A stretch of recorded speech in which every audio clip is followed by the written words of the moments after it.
میں کچھ عرض کر رہا ہوں. ایک مومن معاشرے اور ایک مسلم معاشرے کی خصوصیت یہ ہونی چاہیے، ایک مرد مسلم کی نفسیات یہ ہونی چاہیے، ایک مرد مومن کی خصوصیت یہ ہونی چاہیے کہ اس کے دل میں جذبہ یہ ہو کہ ہمارا برادر مومن ہم سے بہتر جگہ پر فائز ہو جائے.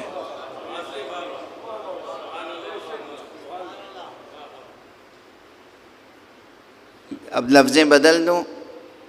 اگر واقعی کوئی آئیڈیل پیرنٹس ہوں، گڈ پیرنٹس ہوں، اچھے والدین ہوں، تو ان کی کیا خواہش ہوتی ہے کہ ان کا بچہ ان سے بہتر سطح زندگی پر فائز ہو جائے. بھئی اگر یہ ہدف نہیں ہے تو انسان اچھا والد اور اچھی والدہ نہیں ہو سکتے. کیوں؟ یہ میرا جملہ نہیں ہے، میں کسی ماہر تعلیم کا جملہ دہرا رہا ہوں، بلکہ میں عرض کر دوں کہ کس کا جملہ ہے. پروردگار انہیں صحت و عافیت و سلامتی سے رکھیں.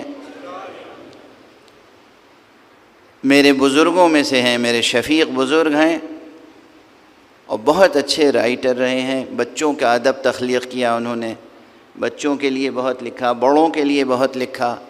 پوری زندگی ایک مثالی ایکٹیوسٹ کے طور پر زندگی گزاری انہوں نے. اور ہم میں سے ہیں، آپ میں سے ہیں جناب سید غلام حیدر صاحب نقوی، دہلی میں تشریف فرما ہیں. اچھے ادیب، اچھے قلمکار اور اچھے بچوں کی فکر رکھنے والے، معاشرے کی فکر رکھنے والے.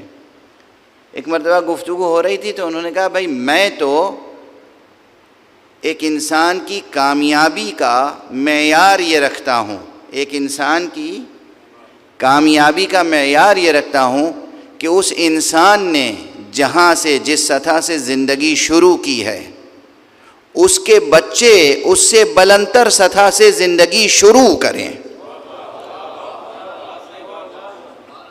اگر اس کے بچوں نے بھی اسی سطح سے زندگی شروع کی جس سطح سے اس نے شروع کی تھی تو اس نے اپنی زندگی ضائع کر دی، کوئی ترقی نہیں کی. کیا خوبصورت بات ہے، کیا بہترین بات ہے. جس طریقے سے ہر والدین کے دل میں یہ جذبہ ہونا چاہیے، ہاں یہ ہوتی ہے بڑی شخصیت. جس طرح آپ کے سینے میں یہ جذبہ ہونا چاہیے کہ آپ کی اولاد آپ سے بہتر جگہ پر پہنچے. اگر یہی پدرانہ شفقت کا جذبہ دوسرے تمام فرزندان ملت کے لیے پیدا ہو جائے کہ جہاں ہم کھڑے ہیں ہماری امت کا دوسرا فرد ہم سے بہتر جگہ پہ کھڑا ہو جائے، یہ وہ مثالی کردار ہوگا کہ جس کا اجر پروردگار عالم کی طرف سے جو ملے گا آپ اس کا اندازہ نہیں کر سکتے، اندازہ نہیں کر سکتے. اور یہ کیسے ممکن ہوگا؟ اس جذبے کا اظہار کیسے ہوگا؟ دوسروں کے لیے بہتر سوچنا. دیکھیں بالکل نفسیات بدل جائے گی.